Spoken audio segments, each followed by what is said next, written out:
I spent years grinding and saving to buy this cabin. Years. Like, the kind of years where you forget what fresh food tastes like and start ranking truck stop microwaves by emotional reliability. I didn't even tell my family about it because, call me crazy, I wanted one thing in my life they couldn't comment on, critique, or claim partial ownership of. Naturally, they found out anyway. And naturally, instead of asking, they decided to show up on July 4th with a whole convoy of relatives like it was a military operation. No heads up. No permission. Just vibes. But we'll get to that mess later. Popcorn worthy, I promise. Name's Robert. 30. Male. Single. And according to my family, a tragic disappointment because I drive a truck instead of using my potential in an office where people pretend to work while drinking cold brew. My older sister Caroline? Oh, she got her MBA fully funded by mom and dad. My younger sister Diana? Wedding paid for. Plus a down payment on her starter home. Me? I got a card that said, "We're proud of you." No money. Just vibes. And a signature. When I got my CDL, I actually did the math once. Between the two of them, my parents dropped about $180,000 on education, weddings, cars, and bailouts. On me? A $50 Applebee's gift card for my 25th birthday. I don't even like Applebee's. But I ate there. Because free food tastes better when it's also resentment flavored. So I saved. Every paycheck, 45% went straight into an account my family didn't know existed. Lived on truck stop food. Microwaved whatever could survive plastic. Wore the same 3 pairs of jeans until the knees gave up and filed for workers' comp. I took the routes nobody wanted because they paid better. Christmas bonuses, tax returns, every extra dollar went straight into that account. Meanwhile, my family treated me like the backup plan. The guy who was always available. Because what else was I doing, right? Helping them move. Free labor. Heavy lifting. Never the important stuff, just the stuff that required a spine. Caroline's wedding? $40,000. Destination venue. Full catering. Photographer who charged more per hour than I made in a day. Was I in the wedding party?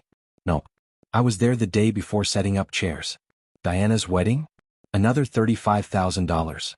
I helped move the gifts afterward. Not one of them offered to cover gas. Not even as a joke. When Caroline bought her first house, Dad handed her $30,000 for the down payment. I asked once, very calmly, "Hey, is there anything saved for me?"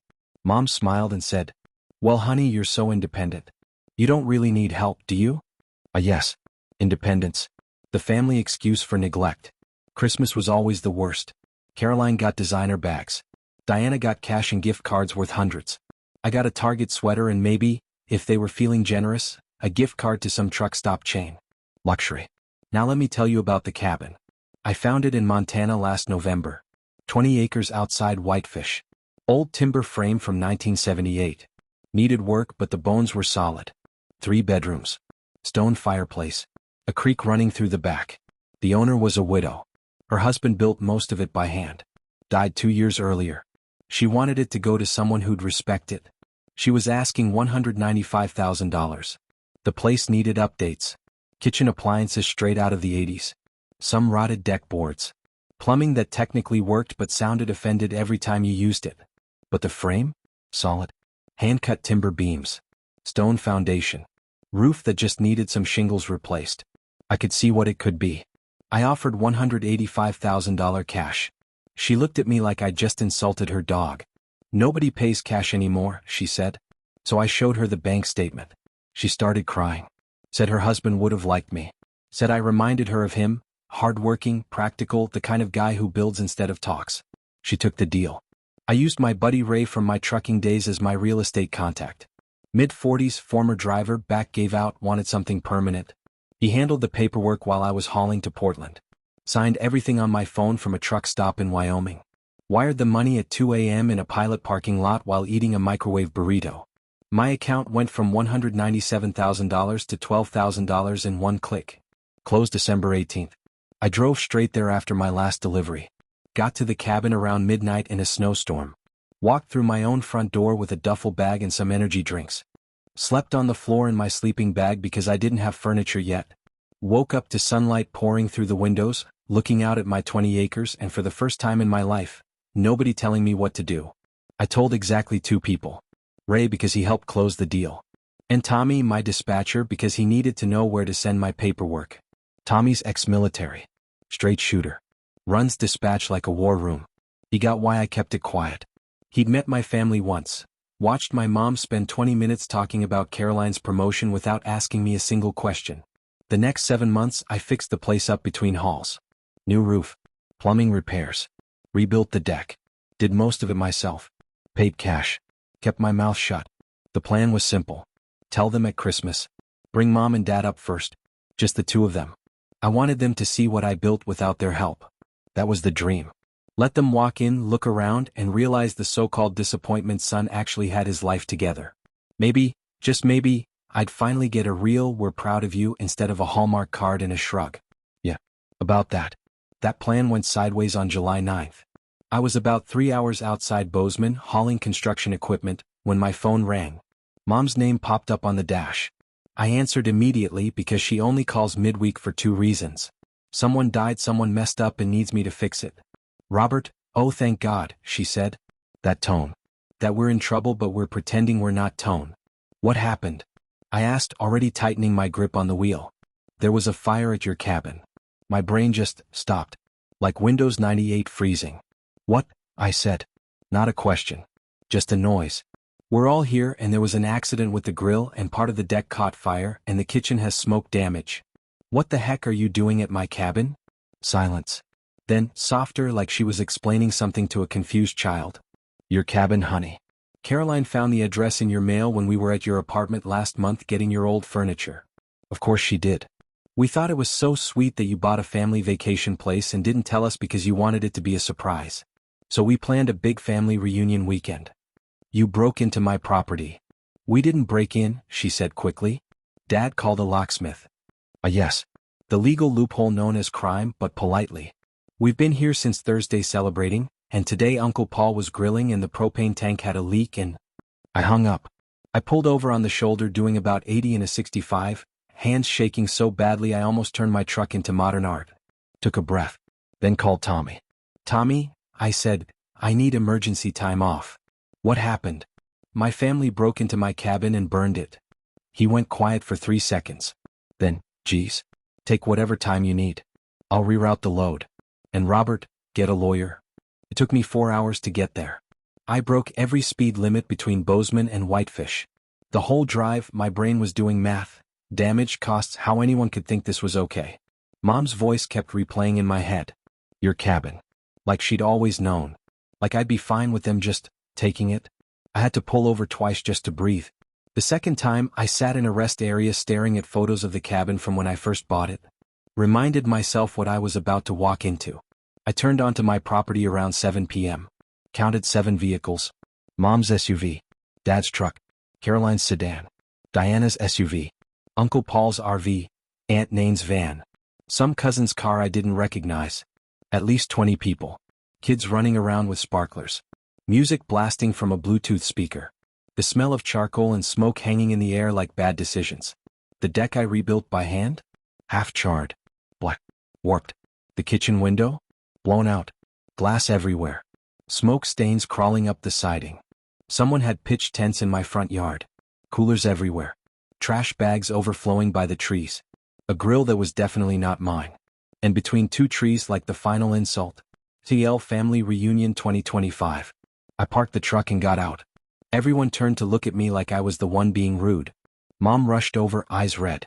Robert, honey, we're so sorry. Get the heck off my property. She froze. What? Everyone. My property. Now. Dad walked over holding a drink, using his reasonable voice. The one that always meant gaslighting was incoming. Son, let's talk about this. It was an accident. We'll help pay for the repairs. We were just trying to do something nice. You broke into my freaking house, Arthur. His face went red. We didn't break in. We had a locksmith open it. And you should have told us you bought this place. It's perfect for the family. We thought you wanted us all to enjoy it together. So you paid someone to drill my lock, I said, looking around at everyone, and decided permission was optional. I walked past him toward the cabin. The front door was wide open. Music and voices pouring out. From my house. Caroline stepped out holding a drink, ice clinking like punctuation. Same look she always gave me, the help had opinions.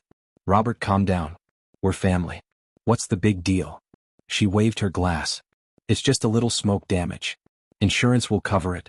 We were actually doing you a favor breaking the place in. You destroyed my property. Oh please, she said. Stop being dramatic. We've been having an amazing weekend, and honestly, we thought you'd be happy we were all enjoying the cabin you bought. Instead, you're being selfish and ruining family time. I didn't answer her. I walked inside. The kitchen was trashed. Smoke damage streaked the walls and ceiling black. The cabinets I painted by hand, 3 weekends of work, were charred. Doors hung crooked. Some burned clean through. The window above the sink was blown out. Blast. Everywhere. Like my kitchen had lost a fight with a chandelier. An empty fire extinguisher sat on the counter, foam sprayed across everything like some kind of tragic cappuccino art. Cabinets, walls, counters, covered. Complete replacement. No debate. The stove had scorch marks like it had survived a small war. The refrigerator was unplugged, door hanging open, everything inside warm, soggy, and dead. Turns out they unplugged my fridge to plug in their cooler. I found the cooler outside on the deck. Still full. Cold drinks. Thriving. The living room looked like a frat house that lost supervision. Bottles. Cans. Trash everywhere. My furniture rearranged like they were testing feng shui. Wet towels thrown over my recliner. Muddy footprints ground into the $300 rug I bought 2 months ago, because apparently rugs exist to suffer. The bedrooms were worse. Someone's kids had been in my room. Toys everywhere. Juice stains on my bedsheets. Sticky. I don't even want to know what flavor. My bathroom? Their toiletries spread across the counter like they'd moved in. Wet towels piled on the floor. Like a hotel. Except hotels don't burn down your deck. I stood there just watching it all, actively trying not to have a heart attack. Then I walked back outside. The entire family was clustered together, defensive formation, watching me like I was the problem. Diana was on her phone. Uncle Paul had his arms crossed like he was about to lay down the law. Aunt Nain was crying. The kids were still running around like nothing happened. Everyone needs to leave right now, I said. Or I'm calling the cops. Diana laughed. That fake laugh. You're not calling the cops on your own family, Robert. Just relax. We'll clean everything up tomorrow, chip in for repairs, and it'll be fine. You're overreacting like you always do. You broke into my house, I said. You destroyed my property. And you still have the nerve to speak. Get the heck out. Now. Uncle Paul stepped forward. Big guy. Used to being the authority. Robert, your mother told us you bought a cabin, and we thought it would be nice to get together and enjoy it. We didn't know you'd be so possessive. Did anyone ask me? Silence. Did a single one of you call me and ask if you could come here? More silence. Mom started crying harder. Diana rolled her eyes and went back to her phone. Caroline set her drink down like she was preparing a TED Talk. Look, we're sorry about the fire, okay? But you're being incredibly rude. We drove all the way out here to celebrate as a family, and you're treating us like criminals. Because you are criminals, I said. You entered my property illegally and caused thousands of dollars in damage. That's when I pulled out my phone. I started taking pictures. The burned deck. The blown out window. Smoke damage. Every bottle, every can, every bag of trash. Video of the interior damage. The toys in my bedroom. The foam residue. The clogged toilet. All of it. They just stood there watching. Robert, what are you doing? Mom asked, voice shaking. You'll see. Then I called 911. The sheriff's deputy who showed up was named Dobrinsky. Mid-40s. Looked tired. I met him at the edge of the property before my family could swarm him. You Robert Havel? Yeah. I own this property. Those people entered without my permission, hired a locksmith to break my locks, and caused fire damage. He looked past me at the group by the burned deck. That your family? Unfortunately. He almost smiled. Let's start with the basics. He asked questions. Do I own the property? Yes. Did they have permission? No. Did I invite them? No. How'd they get the address? They went through my mail and threw themselves a party. He nodded, pulled out his notepad, and went to get statements. I watched him talk to my parents first, then my sisters, then Uncle Paul. Took about 40 minutes. I kept documenting damage, also made sure to photograph the portable grill and the propane tank with the damaged valve. Dobrinsky came back. They claimed they thought you wanted them here. That finding the address was an invitation. Breaking into someone's house isn't an invitation. I agree. Here's the situation. Some of this is civil property damage. Trespassing and breaking and entering can be criminal if you want to pursue it. Your call. I do. He paused. You're sure? This is your family. They destroyed my property and didn't ask permission. Yes, I'm sure. All right. He walked back to them. Conversation I couldn't hear. Mom cried harder. My sisters looked like they wanted to kill me. Dad's face turned purple. Dobrinsky returned. I've informed them they need to leave immediately. You'll be filing a formal report. I've documented the scene. You'll need to come to the station tomorrow. I'm also calling the fire marshal. What about the damage? That's civil. Document everything. Get estimates. Talk to a lawyer if you plan to sue. I am. He handed me his card. They loaded up over the next hour. Mom tried to approach me. I walked away every time, and blocked her. Dad looked like he wanted to punch me but thought better of it with a cop nearby. Caroline made sure I heard her tell Diana I was dead to her. The kids cried because they had to leave. Uncle Paul muttered about family betrayal. Aunt Nain looked at me like I'd kicked a puppy. By 10 p.m. they were gone. Dinsky left last, followed by the fire marshal, who took photos of my deck and kitchen like they were crime scene celebrities. Once the flashing lights disappeared down the road, the silence hit. I walked through my cabin alone. The cabin I spent 11 years grinding for. The place I rebuilt with my own hands. Now wrecked because my family assumed my stuff was our stuff. I stood there just breathing in smoke and entitlement. Around midnight I called Ray. I need a lawyer, I said. A good one. What happened? He asked. I told him everything. Start to finish. He didn't say a word for a full minute. Man, he finally said, I know a guy. Property litigation specialist. He's not cheap but he's a shark. Want his number? Yeah, I said. Then paused. Ray, I gotta ask, you really think I should sue my own family? Robert, he said slowly, they broke into your house and burned it down. What would you do? I'd sue them into next year. Exactly. I'll text you his info. I didn't sleep in the cabin that night. The smoke smell alone was enough, but mostly it was the visual, my family's destruction staring at me from every surface. So I slept in my truck. Sat in the sleeper cab, staring out at my land through the windshield, making a list on my phone of everything that needed fixing. Everything they broke. The list hit 2 full pages before I stopped. Slept maybe 2 hours total. Every time I closed my eyes, I pictured them laughing, drinking, unplugging my fridge like it was a campground outlet. Morning came cold and gray. I made instant coffee on my portable burner and sat on the tailgate watching the sun rise over my wrecked property like it was mocking me. Ray called around 7. Monday morning I met the lawyer. Frank. 60 years old. Looked like he'd been ruining lives in court since the Nixon administration. I laid everything out. Documents, photos, videos, police report, fire marshal's report, repair estimates. Kitchen repair. Deck rebuild. Smoke remediation. Windows. Furniture. Stolen food. New locks. Security system. Lost wages. Total, $45,400. Frank flipped through it all, occasionally peering over his reading glasses like I was a student who actually did the homework. Finally he set the papers down. This is pretty straightforward, he said. Trespassing. Property damage. Breaking and entering using a locksmith. Fire marshal confirms propane leak. You've got documentation and proof of ownership.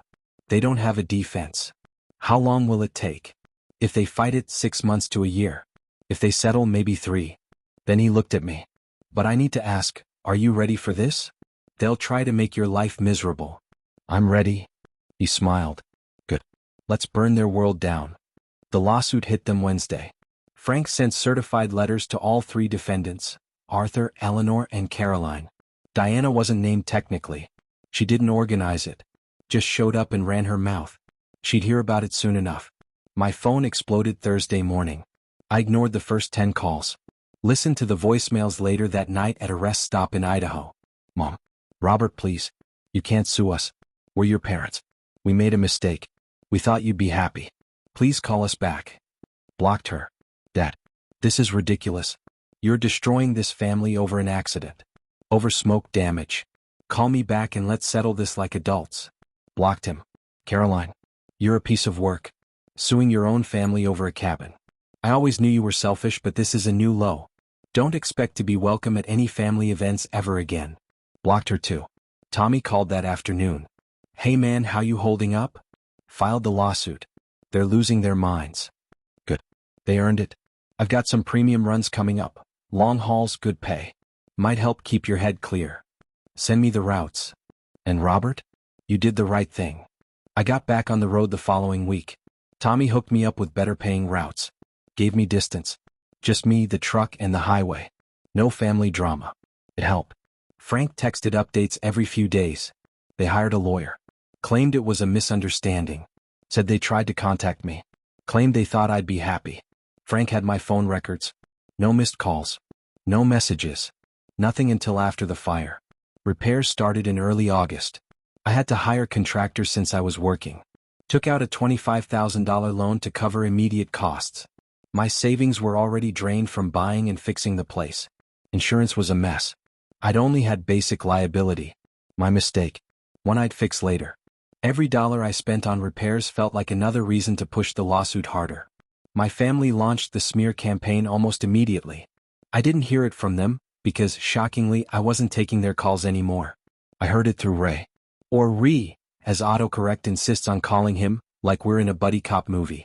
Caroline was telling anyone who would listen that I'd secretly invited them to the cabin, then changed my mind, and sued them to squeeze money out of the family. Complete fiction. But it sounded nicer than the truth, so people swallowed it whole. Diana took to social media like it was her full-time job. Crying selfies. Mascara doing dramatic things. Captions about toxic family members who value money over relationships. Long posts about how I was destroying the family over an accident and how I refused to even talk it out. I did talk it out. With the sheriff. Blocked her. Mom played the victim tour at church.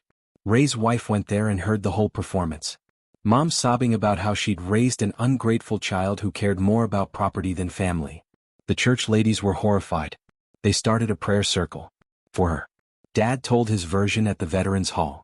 Got a lot of support, right up until someone asked, "Why didn't you just ask permission first?" Apparently that question was not on the approved script. He left early. Caroline then escalated to crowdfunding. Help a family recover from a false lawsuit. She raised about $800 before someone reported it for being misleading and it got taken down. Naturally, that was also my fault. Didn't respond to any of it. Frank's advice: let them talk. Every word they post is potential evidence of harassment. Document everything. Don't engage. Makes them look worse. September brought depositions. I sat in Frank's office while the defense lawyer, Miles, who looked like he still needed permission to stay out past 10, asked me questions on record. Did you have a good relationship with your parents? No. Were there prior disputes? Yes. Why didn't you tell them about the cabin? Because it was mine. Weren't you being vindictive? No. They broke into my house, hired a locksmith, and caused $45,000 in damage. I want full compensation and legal fees. Miles tried to turn it into a therapy session. Isn't this really about resentment over your sisters receiving financial help? Frank objected. Is this about deeper family issues? Frank objected again. The judge sustained most of it, but I could see the angle. Paint me as the bitter son who blew up the family over property damage. Then my parents had their depositions. Frank told me later it went poorly. Arthur admitted they never asked permission. Eleanor admitted they found the address by going through my mail. Caroline admitted she organized the whole thing and hired the locksmith. Frank called me in October. They want to settle. How much? Full damages plus legal fees. $52,000 total. Take it. You sure? We could go to trial. Possibly get more, emotional distress, punitive damages. I want it done. Take the settlement. Smart, he said. I also recommend a restraining order against all three. Do it. The settlement came through in November. Wire transfer hit my account on a Wednesday morning while I was hauling through Nebraska. Paid off the repair loan immediately. Covered Frank's fees. Had $16,600 left. Put half into the security system upgrade I'd already planned. Save the rest. Cameras. Motion sensors. Alarm tied directly to my phone and the sheriff's department. Frank handled the protection order. A week later the judge signed it. 3-year order against Arthur, Eleanor, and Caroline. No contact. No coming within 500 feet of me or my property. Violation meant arrest. Never heard from them directly again. The restraining order made sure of that. I did hear things through Ray, who heard through mutual connections. The settlement drained their savings. Arthur and Eleanor had to refinance their house. Caroline and her husband were fighting about money. Diana was bitter that her parents couldn't help with childcare anymore. Good. The cabin repairs finished in early December, just in time for the first real snowfall. 4 months total. Looked better than before. New deck. Proper railings. Composite boards that don't burn when you look at them wrong. Upgraded kitchen. Commercial-grade appliances. Stainless steel everywhere. Proper ventilation. A hood that actually worked. Walls repainted in the same colors I'd chosen originally. The settlement covered the loan and then some. Gave me breathing room I hadn't had in months. I upgraded the countertops to granite. Installed a dishwasher for the first time, figured I'd earned that. Put in a gas range. The cabinets were custom built by a local craftsman Pete knew. Better quality than what I'd done myself. Still painted them the same color though. I started spending my off days at the cabin again. Slowly. Carefully. Like a man returning to a crime scene that also happened to be his dream. I hauled furniture up from my apartment. Replaced everything they'd ruined. One piece at a time. Felt good doing it, like undoing damage with spite and elbow grease.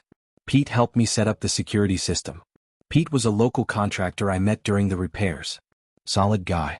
Helped rebuild the deck and stuck around long enough to become a friend. 8 cameras. Every angle. Motion-activated lights around the perimeter. The whole thing ran about $8,000 between equipment and install. Worth every dollar. Nobody was getting in again without me knowing about it, and probably getting arrested before they made it to the door. Tommy came up just before Christmas to help move the last big stuff. Couch. Bed frame. New refrigerator, one that stayed plugged in. We stood on the deck, freezing, drinks in hand, looking out over fresh snow. Can't believe they tried to take this from you, he said. Tried, I said. Failed. I'd heard through the grapevine that my dad had picked up side work to cover the settlement. Good, I said out loud. Let him work for once instead of just writing checks for my sisters. Ray came up for New Year's. We built a fire in the outdoor fire pit I'd made away from the cabin, because apparently distance from flammable structures is a concept my family struggles with. We drank. He raised his can. To owning your own peace. I'll drink to that. Through Ray and other connections I kept hearing how the fallout was getting worse. Arthur and Eleanor had refinanced their house at a terrible rate. Their retirement savings, 20 years of it, gone. Cruise for their 35th anniversary canceled. Country club membership dropped. Lifestyle downgraded. Caroline and her husband officially separated in January.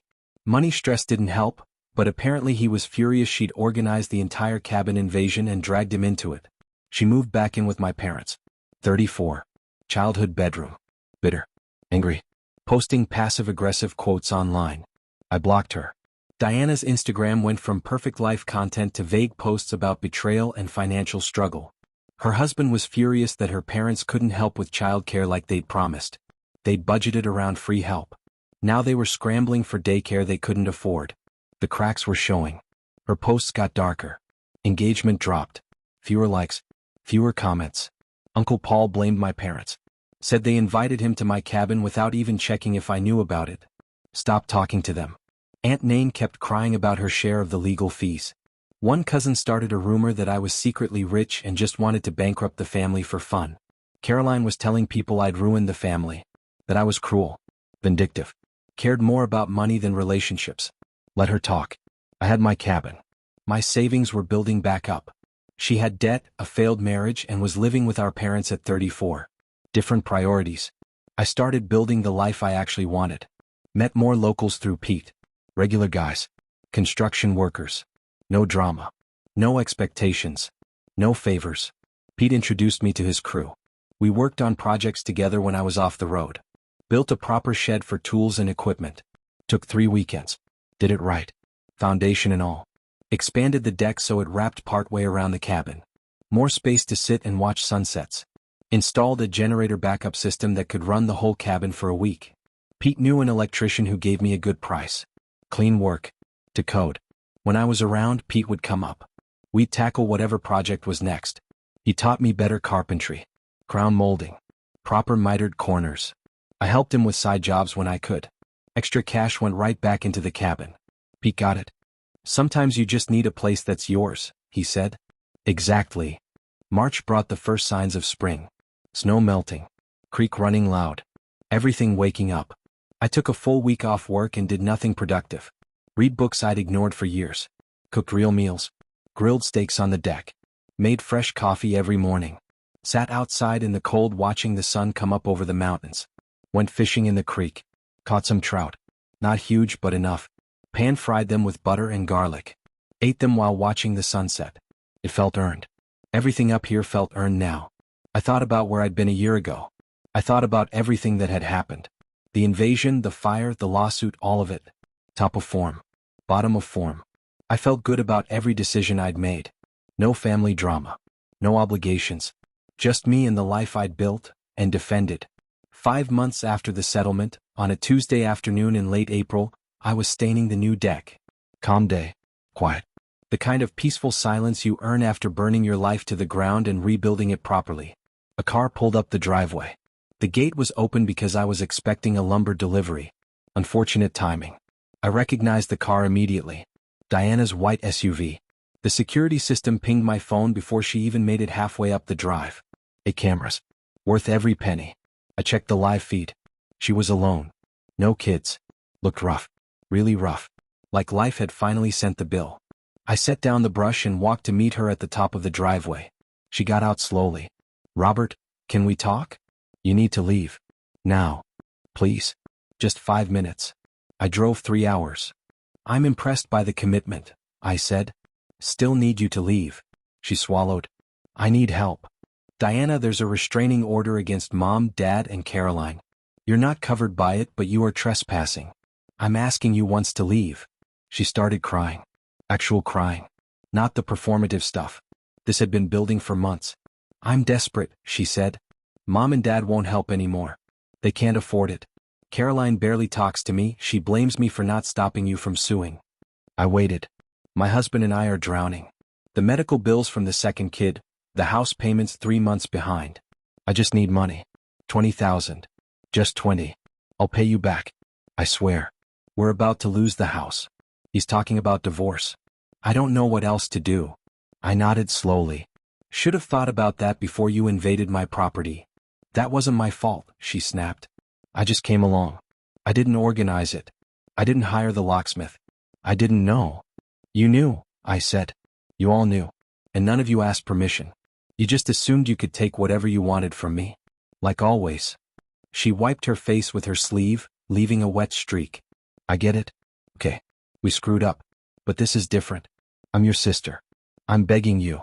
Your kids need parents who take responsibility instead of expecting handouts. Her mouth opened. Close. You know what I was doing at your age? I continued. Living in a truck. Saving every dollar. Working routes nobody wanted. Eating garbage food so I could build something. I gestured vaguely at the cabin. And you? Wedding paid for. House down payment. Free childcare from Mom and Dad. And you still can't make it work. Her expression shifted. Desperate to angry. Mask slipping. You're really going to let your niece and nephew suffer because you're holding a grudge? I'm going to let you figure out your own problems, I said, the same way I had to figure out mine. 11 years of being treated like the family disappointment while you got everything handed to you. She stared at me. And when I finally built something for myself, I went on, you thought you could just take it. Silence. It was a mistake, I said. It was entitlement. I took a step back. Now I'm going to ask you one more time to leave my property. After that, I'm calling Deputy Dobrinsky and having you removed for trespassing. She stood there shaking, breathing hard. You're not the brother I knew. You never knew me, I said. You just knew the version that was useful. I checked my watch. You've got 30 seconds. I started counting out loud. She cracked at 15. She practically ran to her SUV, hands shaking as she started it. Sat there for a second like she might say something else. I pulled out my phone and brought up Dobrinsky's number where she could see it. She peeled out, gravel flying. Tires spinning. The gate closed automatically behind her. I watched the dust settle. Then I went back to staining the deck. The wood needed 3 coats. Had to be done right. Pete showed up an hour later with the lumber for the shed expansion. He noticed the tire marks. Someone leave in a hurry? My sister showed up begging for money. What did you say? Gave her 30 seconds to leave before I called the sheriff. He nodded, grabbed his tools. Good. Some people need to learn consequences exist. We worked until sunset. Built something that would last. When we finished, he cracked open 2 sodas.